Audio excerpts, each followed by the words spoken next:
మంచిర్యాల జిల్లాలోని ప్రధాన వార్తలు గనక చూస్తే కోడి కత్తి ఓ నిండు ప్రాణాన్ని బలి తీసుకుంది. కన్నెపల్లి మండలం బొత్తపల్లి గ్రామ శివార్లోని కోడి పందాల శిబిరాల్లో విషాదం చోటు చేసుకుంది. పందెం కోడి కాలికి కత్తి కడుతుండగా ప్రమాదశాత్తు మణికట్టు తెగి మదనయ్య అనే వ్యక్తికి తీవ్ర గాయమైంది. బెల్లంపల్లి ప్రభుత్వాసుపత్రికి తరలించగా తీవ్ర రక్తస్రావంతో అప్పటికే మృతి చెందాడని డాక్టర్లు ధృవీకరించారు. ఇక మిగతా వార్తల్లోకి వెళ్తే బెల్లంపల్లి పట్టణంలోని కాంటా చౌరస్తా వద్ద సిపిఐ ఆధ్వర్యంలో ధర్నా నిర్వహించారు. పెరిగిన నిత్యావసర ధరలను నియంత్రించడంలో కేంద్ర రాష్ట్ర ప్రభుత్వాలు విఫలమయ్యాయని, వెంటనే నిత్యావసర ధరలను నియంత్రించాలంటూ సిపిఐ నాయకులు డిమాండ్ చేశారు.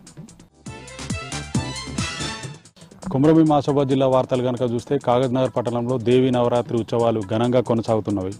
పట్టణంలోని శ్రీ వాసవి కన్యకా పరమేశ్వరి ఆలయంలో 3వ రోజు బంగారు చీరలో శ్రీ అన్నపూర్ణాదేవి అవతారంలో అమ్మవారు దర్శనమిచ్చారు. పెద్ద ఎత్తున భక్తులు అమ్మవారిని దర్శనం చేసుకున్నారు.